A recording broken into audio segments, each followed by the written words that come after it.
অনেক সময় কাজ করার সময় যদি নিজে নিজে একা একা করি কাজটা একটু বোরিং লাগতে পারে, তাই জন্য বন্ধু বান্ধবে মিলে একটা কাজ আমরা অনেক সময় করি। এই গ্রুপ ব্যাপারটা কিন্তু খুব মজার হয়। এই যে যখন আমরা গ্রুপের মধ্যে দিয়ে কোনো কাজ করি কাজটা অনেক ইজি লাগে, অনেক বেশি এন্টারটেনমেন্ট থাকে। সেরকমভাবেই WH ওয়ার্ড হলো এমন কিছু ওয়ার্ডস যারা কিন্তু অনেক সময়ই গ্রুপে কাজ করতে পারে।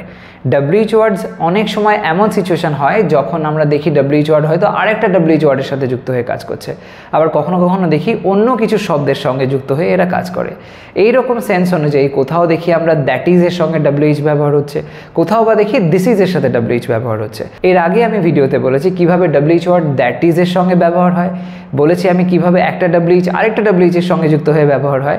আজকে আমি তোমাদেরকে বলতে চলেছি কিভাবে দিস ইজ এর সাথে WH ওয়ার্ড ব্যবহার হয়। অনেক সময় আমরা এমন লাইন বলি যেখানে দেখা যায় এরকম বলছি উনি তিনি এই সেই এরকম টাইপের কথাগুলো, এই জন্যেই তো, এইখানেই তো, এরকম ধরনের সেন্স যখন আসে সেই ক্ষেত্রে বাংলা থেকে ইংলিশে করার সময় অনেক সময় কনফিউজড হয়ে যাও। তো সেই কনফিউশনের কোনো দরকারই নেই, খুবই সাধারণ একটা প্রসেস শিখে রাখলে লাইনগুলো বানানো কোনো সমস্যাই না। এখানে দেখো আমি লিখেছি অলরেডি দিস ইজ প্লাস তার সাথে সাথে WH ওয়ার্ড।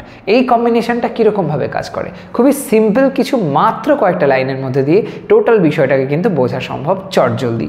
দেখে নাও আমি কিভাবে কনসেপ্টটাকে তোমাদেরকে বলছি। প্রথমে যে লাইনটা দেয়া আছে সেটা লক্ষ্য করো, কি বলা হয়েছে। বলা হচ্ছে এইখানেই তো সব ভুল হয়ে যায়, এইখানেই তো সব ভুল হয়ে যায়।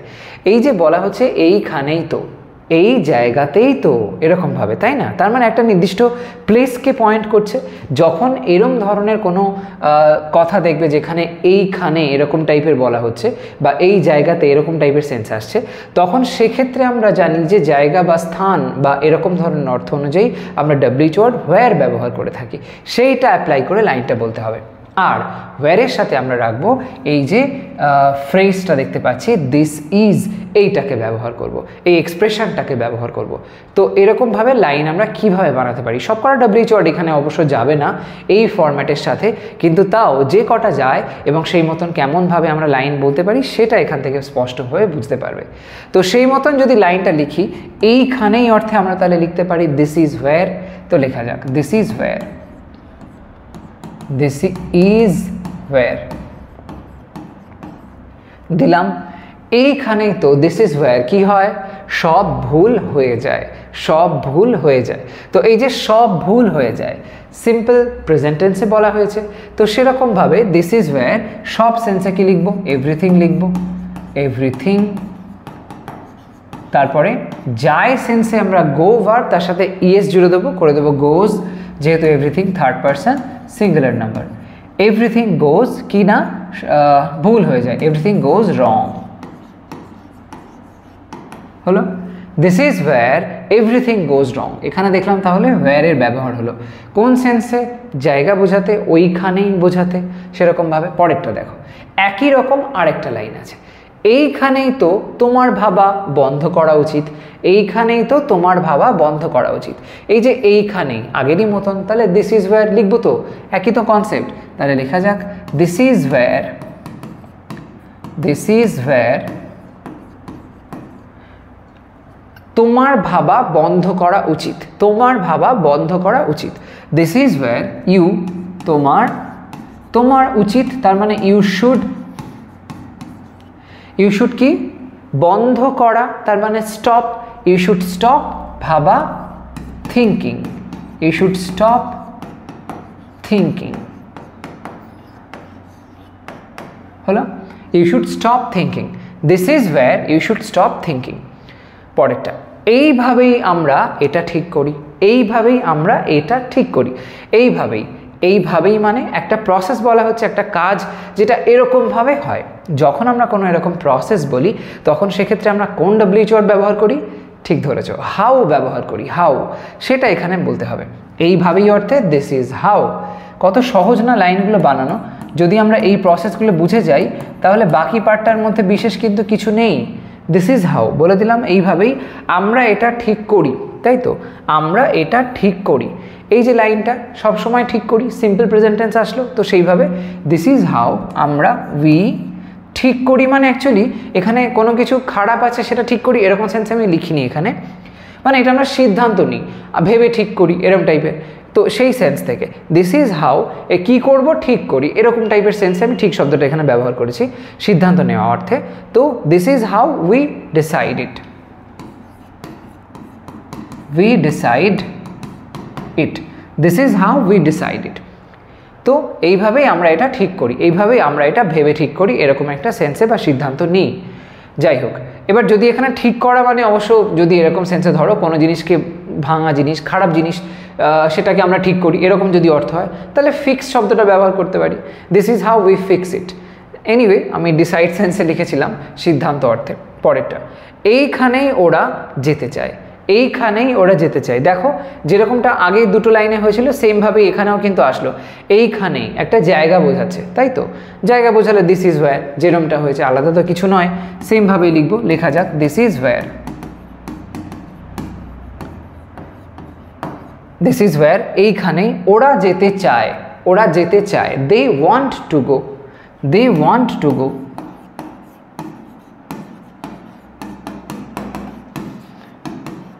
Right, this is where they want to go. এরকমভাবে আমরা কিন্তু দ্যাটের ব্যবহার করেও দেখেছি, যেখানে দ্যাটস বলে, দ্যাট ইজ বা দ্যাটস এরকম বলে আমরা ডাব্লিউ জুড়ে কিন্তু কথাগুলো বলে থাকি। যাই হোক, এইটাই সেটা জানিয়ে ওরা কথা বলছে, এইটাই সেটা জানিয়ে ওরা কথা বলছে। এখানে বলা হচ্ছে এইটাই, কোনো একটা বিষয়কে পয়েন্ট করা হচ্ছে। যখন এরকম হয়, আমরা যখন এরকমভাবে কিছু বলতে চাই, কিছু একটা পয়েন্ট করে, তখন সেক্ষেত্রে আমরা হোয়াট ব্যবহার করি, হোয়াট। তাহলে লাইনটা আমাদের বলতে হবে দিস ইজ হোয়াট। ওকে, তো সেই মতন লিখব দিস ইজ হোয়াট। বললাম এটাই সেটা, দিস ইজ হোয়াট, যা নিয়ে ওরা কথা বলছে, যা নিয়ে ওরা কথা বলছে। তো this is what, this is what, ওরা কথা বলছে, ওরা মানে দে, কথা বলছে, কাজটা চলছে বর্তমানে, তার মানে প্রেজেন্ট কন্টিনিউয়াসে লিখব। দে আর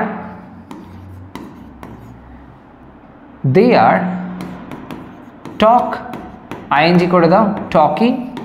this is what they are talking about বলতে পারি, এটা নিয়ে কথা বলছে তাই অ্যাবাউটের ব্যবহার হলো। This is what they are talking about, this is what they are talking about, এইটাই সেটা যা নিয়ে ওরা কথা বলছে, এরকমভাবে। পরের লাইনটা দেখো, এই জন্যেই আমি সময়ের আগে আসি না, এই জন্যেই আমি সময়ের আগে আসি না। এখানে আছে কি এই জন্যেই, জন্যেই যখন কথাটা আসে, জন্য জাতীয় সেন্স, তখন আমরা কি বলতে পারি, হোয়াই বলতে পারি, হোয়াই, কারণ বোঝায়, তাই না? এই জন্যে মানে একটা কারণ সেন্সকে হাইলাইট করলো, তো সেই সেন্স থেকে আমরা হোয়াই লিখতে পারি। তাহলে বলবো দিস ইজ হোয়াই। লেখা যাক দিস ইজ হোয়াই। লাইনগুলো কত ইজিলি হয়ে যাচ্ছে দেখো। আমি সময়ের আগে আসি না, আমি সময়ের আগে আসি না, দিস ইজ হোয়াই কি না, আমি সময়ের আগে আসি না, আই ডোন্ট,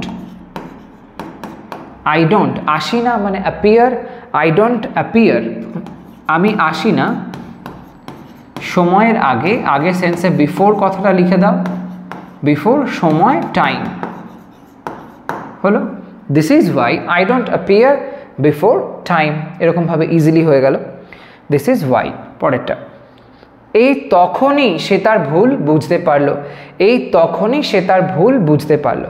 এই যে বলা হলো এই তখনই, মানে একটা সময়কালকে বোঝানো হচ্ছে, আর যেই সময়কাল বোঝানো হয় তখন আমরা ওয়েন ব্যবহার করি, ওয়েন। তাহলে বলতে হবে এই তখনই, this is when, this is when, this is when সে তার ভুল বুঝতে পারলো, সে তার ভুল বুঝতে পারলো। দিস ইজ ওয়েন বুঝতে পারলো বলা হয়েছে মানে সিম্পল পাস্ট টেন্স, তাই তো? তাহলে দিস ইজ ওয়েন সে, সে অর্থে আমরা হি লিখতে পারি, হি বুঝতে পারলো, আন্ডারস্ট্যান্ড, আন্ডারস্টুড, হি আন্ডারস্টুড, সে বুঝতে পারলো। This is when he understood কি, তার ভুল, হিজ ফল্ট, হিজ ফল্ট হয়ে গেল। This is when he understood his fault. পরেরটা দেখো, উনি তিনি যাকে আমরা সেখানে দেখলাম, উনি তিনি যাকে আমরা সেখানে দেখলাম। তো এখানে উনি তিনি এরকম সেন্সে আমরা অ্যাকচুয়ালি এখানে দু রকম ফরম্যাট হতে পারে, একটা হচ্ছে হু এর ব্যবহার আর একটা হলো হুম। দুটোই একটু বলতে পারো কন্ট্রোভার্সিয়াল, দুটোরই অ্যাপ্লাই হয়ে থাকে। দিস ইজ হুম বললে সেটাও মোটামুটি ফর্মাল হচ্ছে, বাট মডার্ন ডেটে আর কি দিস ইজ হু এটার ব্যবহার কিন্তু খুব লক্ষ্য করা যায়।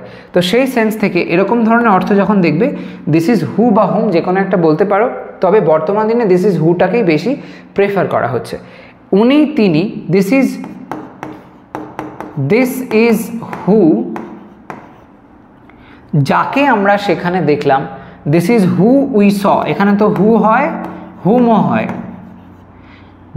যাকে আমরা সেখানে দেখলাম হুম উই স সেখানে দের।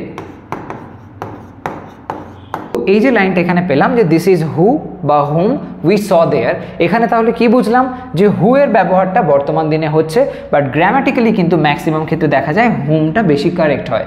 This is whom we saw there, যাকে আমরা ওখানে দেখলাম, অবজেক্ট হিসাবে কিন্তু লাইনটায় হাইলাইট হচ্ছে। বাট যেহেতু সাবজেক্ট পজিশানে বসাচ্ছি, তো মানে সাবজেক্টের পজিশানে আমরা হুকে বসাই, তো সেই সেন্স থেকে দেখতে গেলে কিন্তু হুমটা বেশি অ্যাপ্রোপ্রিয়েট হয়। তবে বর্তমান দিনে হুমের পরিবর্তে হুকে ইউজ করা হচ্ছে, স্পোকেন ইংলিশের টার্ম থেকে এই জিনিসটা বেশি ফ্লোটা এসে গেছে, তো সেই দিক থেকে এটা যে খুব বড় ভুল হয়ে যাবে সেটাও নয়। তো সেই জন্য দুটোকে ইউজ করতে পারো, ইন্টারচেঞ্জেবলি অনেক ক্ষেত্রেই দেখা যাবে, এবং কেউ যদি বলে তাহলে যে ভীষণ ভুল করে ফেললো এমনটা নয়। তো যাই হোক, কনফিউজ হবে না, তবে গ্রামাটিক্যাল পয়েন্ট থেকে মনে রাখবে হুমটা কিন্তু বেশি অ্যাপ্রোপ্রিয়েট এখানে। এনিওয়ে, তো এইরকমভাবে বিভিন্ন উপায় তোমরা দেখতে পেলে যে this is where, this is where ব্যবহার এখানেও করেছি, তারপরে this is how, this is where, this is how, আবার একটা ওয়্যার আসলো, তারপর this is what, why, when এবং দিস ইজ হু বা হুম, এই ব্যবহারগুলো আমরা এখানে লক্ষ্য করলাম। তো এই রিলেটেড যদি কোনো কনফিউশন থাকে আমাকে কমেন্টে অবশ্যই জানিও, আর ভিডিওটাকে অবশ্যই লাইক করতে ভুলো না, শেয়ার করো, প্রচুর শেয়ার করো সমস্ত ফ্রেন্ডসের মধ্যে, আর এই চ্যানেলটা সাবস্ক্রাইব অবশ্যই করে রাখো, কারণ এমন ধরনের ইনফরমেটিভ ভিডিওস তোমরা আমার চ্যানেল থেকে পেতেই থাকবে। আজ তবে আসি, সবাই ভালো থেকো, সুস্থ থেকো, বাই বাই।